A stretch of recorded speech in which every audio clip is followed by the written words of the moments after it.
Hello दोस्तों आज हम आज़ाद हैं। इस आज़ादी के लिए देश के क्रांतिकारियों को गांधी भी बनना पड़ा, सुभाष चंद्र बोस भी बनना पड़ा। जहां गांधी जी देश में रहकर अंग्रेजों के खिलाफ लड़ रहे थे, वहीं सुभाष चंद्र बोस देश के बाहर रहकर अपनी सेना बना रहे थे।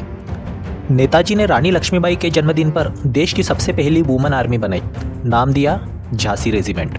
इसमें सभी सैनिकों को रानी कहा जाता था। एक शख्स ऐसा भी था जिसे नेताजी ने नगिनी नाम दिया था। कौन थी वो और किस वजह से उसे नगिनी नाम दिया गया था? उसका नाम था नीरा आर्या। नीरा आर्या भारत की पहली महिला जासूस थी। नीरा का जन्म 5 मार्च 1902 को उत्तर प्रदेश के खेकरा गांव में हुआ था। ये बचपन से ही अनाथ हो चुकी थी। बाद में इसे गोद लिया गया। देश की आज़ादी की चाह बचपन से ही थी। अपनी पढ़ाई के दौरान ही ये आज़ाद हिंद फौज से जुड़ गई। नेताजी ने नीरा को एक बार पानी में डूबने से बचाया था। तब से नीरा नेताजी को बड़ा भाई मानने लगी। कम उम्र में ही इनकी शादी श्रीकांत जयरंगन दास से कर दी गई थी। श्रीकांत जयरंगन दास अंग्रेज सरकार के लिए सीआईडी का काम करते थे। श्रीकांत दास को अंग्रेजों ने सुभाष चंद्र बोस को मारने का आदेश दे दिया था। सिचुएशन देखिए, जहां श्रीकांत सुभाष चंद्र बोस की हत्या करना चाहते थे, वही नीरा सुभाष चंद्र बोस की रक्षक थी।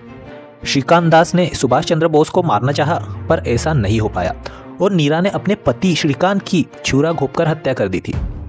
नीरा के सामने एक तरफ देश था, एक तरफ पति था। कमेंट्स में ज़रूर बताइए उसे किसका चुनाव करना चाहिए था।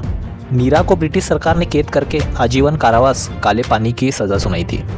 काला पानी में अच्छा खाना पीना, चटाई कंबल तो बहुत दूर की बात थी, चैन की सांस लेना मुश्किल था।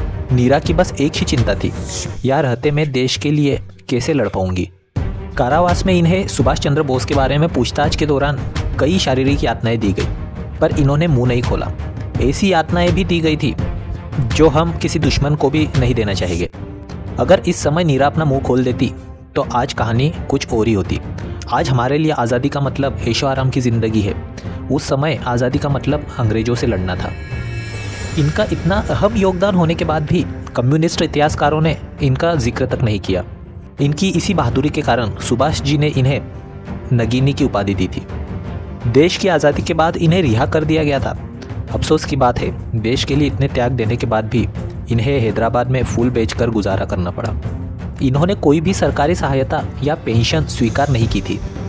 माथे पर तिलक लगाने वाली नीरा, हैदराबाद के कट्टर मुस्लिम इनसे बुरा व्यवहार करते थे। इनके अनुसार हमें आज़ादी तो मिल गई, पर जैसी आज़ादी सोची थी उससे कोसों दूर है। सरकारी ज़मीन पर होने की वजह से उनकी झोपड़ी को तोड़ दिया गया था। तेजपाल सिंह धामा, जो एक बहुत बड़े लेखक थे, उन्होंने इनकी मदद की।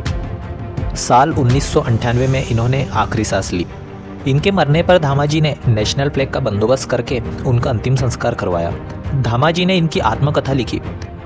इन्हीं की वजह से आज हम सभी इन्हें पहचानते हैं। तो दोस्तों, कुछ इस तरह थी कहानी नीरा आर्या की, जिसे नगिनी की उपाधि मिली थी और देश की सबसे पहली महिला जासूस भी इसे ही कहा जाता है। दोस्तों, वीडियो अगर आपको पसंद आई हो तो लाइक कीजिए, नहीं पसंद आई हो तो डिसलाइक कीजिएगा। अगर इसी तरह की वीडियो आप आगे भी देखना चाहते हो तो सब्सक्राइब करके बेल आइकन को ज़रूर प्रेस कीजिएगा। कमेंट्स में मुझे ज़रूर बताइएगा कि नेक्स्ट वीडियो आप किसके बारे में देखना चाहोगे। मिलते हैं दोस्तों नेक्स्ट वीडियो में। धन्यवाद।